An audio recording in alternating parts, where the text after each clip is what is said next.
পিঠা কয়টা বানিয়েছেন সেটা আগে শুনতে চাই। কোর্টে মাঝে মাঝে পাটিসাপটাটা খাওয়া হয়, তো কোর্টের খুব কাছে বেইলি রোডে, ওখানে কিন্তু পিঠার জন্য খুব জনপ্রিয়। পিঠা যে আলাদা করে বানাবো সময়টা ম্যানেজ। পিঠা কয়টা বানিয়েছেন সেটা আগে শুনতে চাই। কে কয়টা পিঠা বানিয়েছেন এই শীতে? আমি অনেক। কি কি? আমি ভাপা পিঠা বানিয়েছি, চিতই পিঠা বানিয়েছি, দুধ চিতই করেছি, পুলি পিঠা বানিয়েছি, পাটিসাপটা বানিয়েছি, ও পোয়া পিঠা। আচ্ছা, আমি শুধু 2 রকম জিনিস বানিয়েছি। আমি দুধ চিতই বানিয়েছি, আমি নলেন গুড়ের পায়েস বানিয়েছি, হ্যাঁ। আমি গাজরের হালুয়া বানিয়েছি। এগুলো আমি আমার তো বলি বলেন। আমি কোনো পিঠা বানাইনি এবং আমি খেতে পছন্দ করি। অনেক পিঠা খেয়েছেন তাই তো? সবথেকে মজার বিষয় হচ্ছে আমি তো নতুন মা হয়েছি, আমার মেয়ের বয়স, ওর নাম কিংবদন্তি এবং বাহ। ওর সবথেকে মিষ্টি বিষয় হচ্ছে গালে টোল পড়ে। বাহ। তো এই বিষয়টা আমাকে খুব প্রাণিত করে, দেখলেই ভালো লাগে। আর হচ্ছে ও যখন পেটে ছিল তো তখন ওকে নিয়ে মানে তখন তো আমার একসঙ্গে 2টা হার্ট, তো আমরা এই 2জন মিলে তখন নকশি পিঠা, তারপর হচ্ছে অন্যান্য পিঠাগুলো খেয়েছি, বিশেষ করে পাকুন বাহ। পিঠা।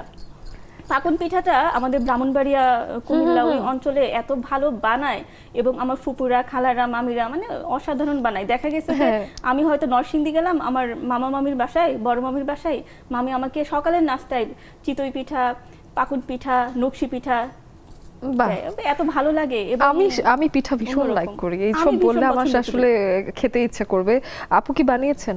সময় আমার পেয়েছেন? আসলে বাসায় ভাপা পিঠা, চিতই পিঠাটা বানানো হয়েছে। আর আমার কর্মস্থল যেহেতু সুপ্রিম কোর্ট সেগুনবাগিচা, তো ওখানে কোর্টে পিঠা খান কিনা? হ্যাঁ, আমাদের কোর্টে মাঝে মাঝে পাটিসাপটাটা খাওয়া হয়, তো কোর্টের খুব কাছে বেইলি রোডে, ওখানে কিন্তু পিঠার জন্য খুব জনপ্রিয়।